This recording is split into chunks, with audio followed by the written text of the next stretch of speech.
When I was young, I didn't really care for reading that much. And then when I hit about 11, my family went through a lot of turmoil, parents getting divorced, stuff like that. So I mean, the home life was not great, right?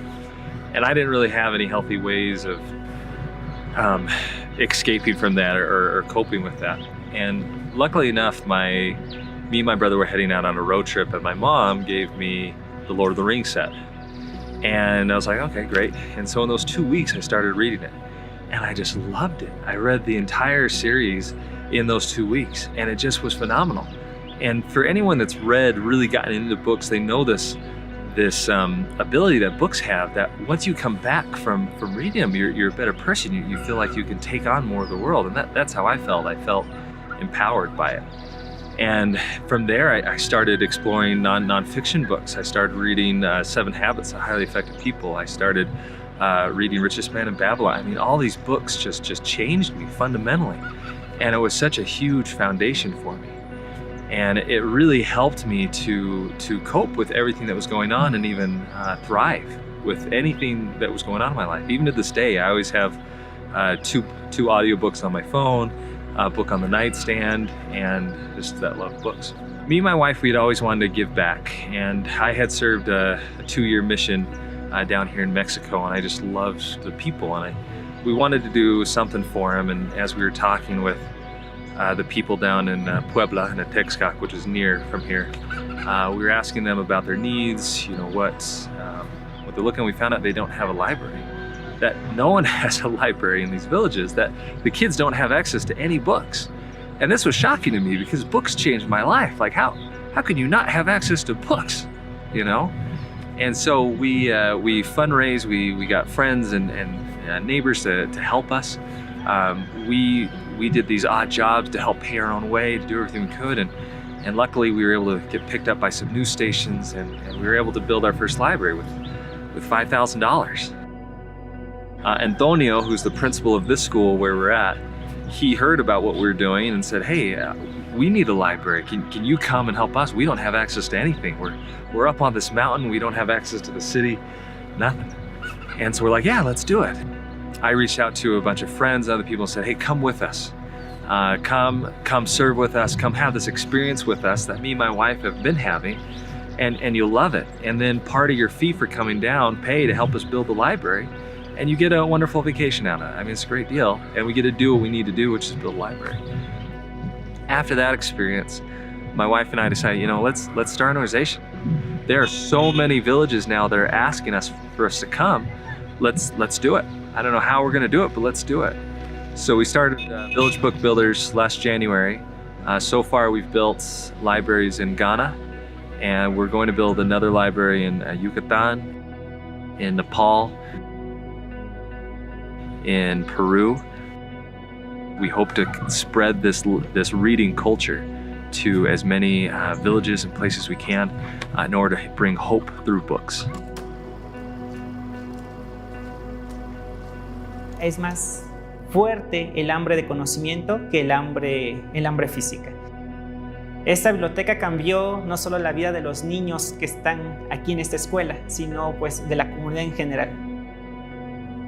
A nosotros nos da gusto, porque lo que no tuvimos nosotros, ella lo va a tener. Me va a dar gusto que un hijo tenga sueños, que va a ser alguien en la vida. Sí. ¿Qué tal se le hace? Sí. Sí, todo el mundo. To see the look on these kids' eyes when they first walk in the library, that was worth all of it, all of the months of work and late nights trying to get everything ready and going. Seeing those kids open up the books for the first time and treat them like they were pages of gold, one page to another, that was amazing. And what was even more fantastic was seeing what the kids did with it. So the kids went from reading, if they're lucky, 1 book a year, to now they read 3 to 4 books a month. Some kids read 6 books a month. You'll come out here into some of these cornfields on the weekend, and you'll see kids just reading books, right? And it's changing them. They've doubled their academic scores within 6 months. And it's enriched and emboldened them. And so many kids now, where before, when we asked them what they want to do, they said, oh, yeah, I want to be a taxi driver, Or I want to go to the United States so I can work with my brother. I mean, those were their dreams, right? And now these kids, when we ask them, they say, I want to be a doctor. I want to be an entrepreneur. I want to be a marine biologist because of the books they read, because of the inspiration of the different lives, the autobiographies that they're reading. Books have such an amazing ability to empower and enlighten.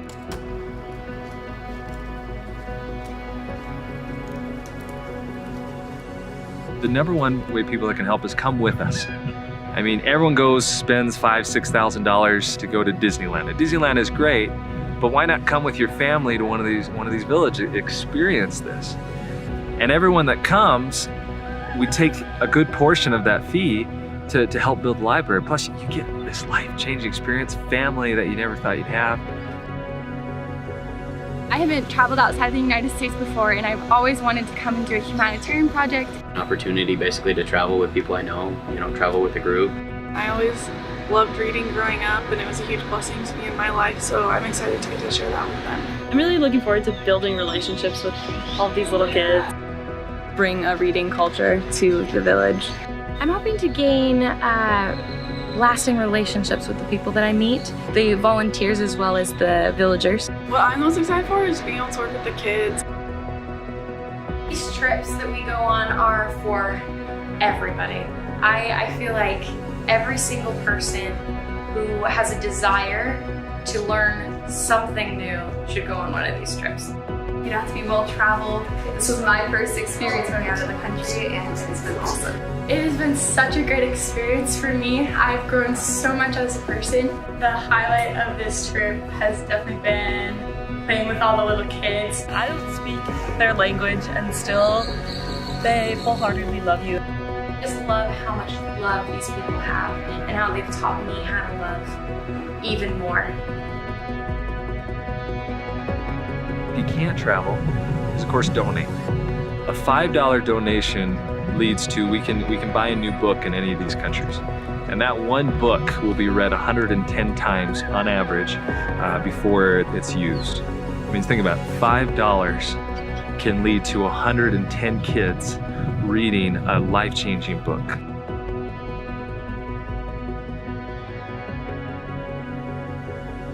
Would I recommend Village Book Builders? This is my second trip. I don't know if that's testimony enough. I love this organization.